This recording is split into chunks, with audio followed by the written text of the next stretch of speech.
검찰이 6일날 이재명 대표를 소환했다라고 기사가 나오는데 사실 이 기사 자체가 잘못된 겁니다. 소환이란 단어를 쓰면 안 되거든요.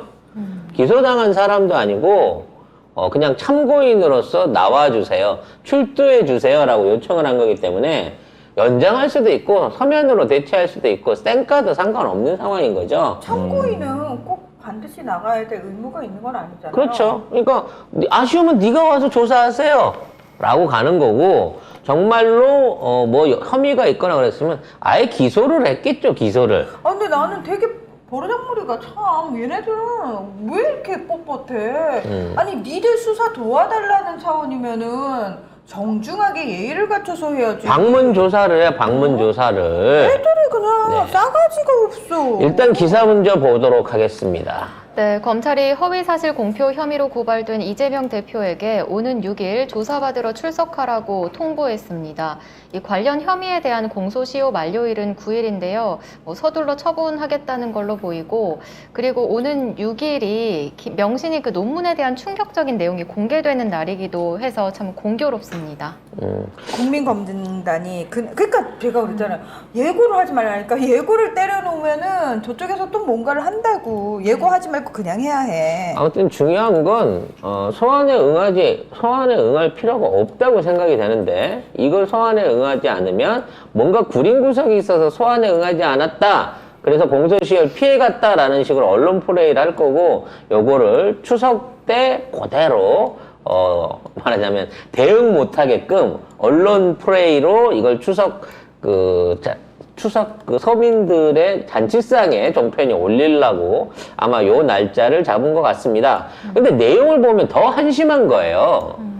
지금 이 대장동 관련된 그 청문회 비슷한 그 국회 질의도 있었고, 청문회도 이틀간 있었고, 나중에 대선 기간 중에도 엄청나게 많은 질문을 받지 않았습니까? 네. 그런 과정 중에 성남시장 있을 때 이 토지 용도 변경 승인이 와서 못한다고 그랬더니 국토부가 온갖 협박을 다 했다라고 얘기하는 거거든. 이게 허위 사실이래. 그러니까 이게 지난 대선 기간에 벌어진 공직선거법 위반 사건의 공소시효 만료를 앞두고 최종 처분을 결정하기 위한 거라고 얘기를 했죠. 이게 선거법인 거예요. 네, 선거법. 비리에 대한 얘기도 아니고 선거법이야. 네, 대장동이나 무슨 위례 신도시 관련된 혐의가 있는 것도 아닌 상황에서 그 말이 허위 사실이라는 거지. 아니 근데 이게 되게 웃긴 게 뭐냐면 선거법 위반이라고 얘기를 절대 안 해요. 백현동 얘기라고 한다. 백현동이라고만 얘기를 해요. 그러면은 마치 그 뭐 토지 비리가 있는 것 같잖아. 근데 사실 전혀 아닌 거거든. 선거 기간 중에 국토부에서 협박받았다라고 하는 표현이 허위 사실이라는 거야. 그러면 일개 시장한테 전화를 걸어 국토부가 왜 안 바꿔줘요? 이거 바꿔주세요. 안 바꿔주면 앞으로 뭐 협조 못합니다. 뭐라고 구체적으로 얘기했는지 모르지만 들었을 때 이 전화가 온다는 자체가 협박 아닙니까? 그리고 공문도 여러 번 보내고 계속해서 보내고 안 된다고 했는데도 보내고 그 다음에 국토부에서 그 뭐죠? 사람도 와가지고 뭐 얘기도 하고 그래서 그 공무원들도 이거 압박으로 느껴진다라고 이 기사도 있거든요. 근데 이거를 협박이라는 단어, 그러니까 이거 내가 느끼는 거잖아요. 그러니까 압박이라고 얘기했으면 허위사실이 아니고 협박이라서? 협박이라고 얘기하면 허위사실이 되는 거야? 아니 근데 너무 웃긴 게 뭐냐면 예를 들어서 송작가 TV 방송 내용을 문제 삼아가지고 대통령실이나 명신이가 그쪽에서 전화가 온다거나 또는 그쪽 사람이 오면은 우리 입장에서는 대놓고 협박이지. 이거 근데 허위사실 이렇게 되는 거지. 협박으로 느낀다. 그러니까 협박은 뭘 그냥 전화 한 통화 한 건데 그게 왜 협박이야? 아 그래? 전화를 안 했으면 내가 협박이란 말을 아니에요? 거짓말이 될 수 있지. 그러면 전화해도 돼요? 나 그럼 전화 좀 하게. 누구한테 하려고? 명신이랑 대통령실에. 전화번호 알아? 몰라. 감정을 이거를 그러니까 감정을 가지고 내가 그렇게 느꼈다는 거 아니야. 문화나가 나를 쳐다보면서 항상 웃는 얼굴로 얘기하지만 눈으로 욕하는 걸 느끼고 있어. 그래서 문화나가 지금 나한테 욕했구나 라는 감정을 가졌다라고 표현한 것 뿐인데 문화나가 명예훼손의 거짓말이다. 라고 유포했다는 거랑 똑같은 거잖아. 아니에요, 사실이에요. 네. 아무튼 허위사실 사실이 아니고 사실이야.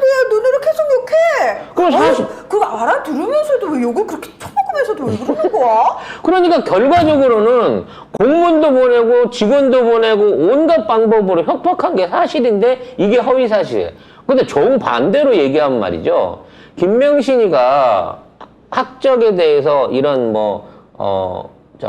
조작한 적 없다, 위조한 적 없다, 이런 얘기를 하고, 이런 얘기를 또 받아갖고 윤석열이가, 우리 집사람 그런 일 없습니다라고 거짓말을 했어요. 그래서 결과적으로 나중에 이게 드러나서, 미안합니다, 생각이 짧았습니다 하고 사과까지 했습니다. 그리고 그 사실이 이미 드러나 있어. 물론 국민대는 이 정도 60% 베낀 것 같고 뭘 베낀 거라 그래. 국민대에서 이 정도는 관행이지 라고 무죄 처리를 하고 있지만 중요한 건 이것 또한 선거 기간 동안에 윤석열과 김명신이 거짓말을 한 거예요. 이게 진짜 허위 사실이거든요. 근데 그거는 경찰이 무혐의? 뭐 이런 개 같은 법 적용이 있냐고. 이것도 선거법이에요.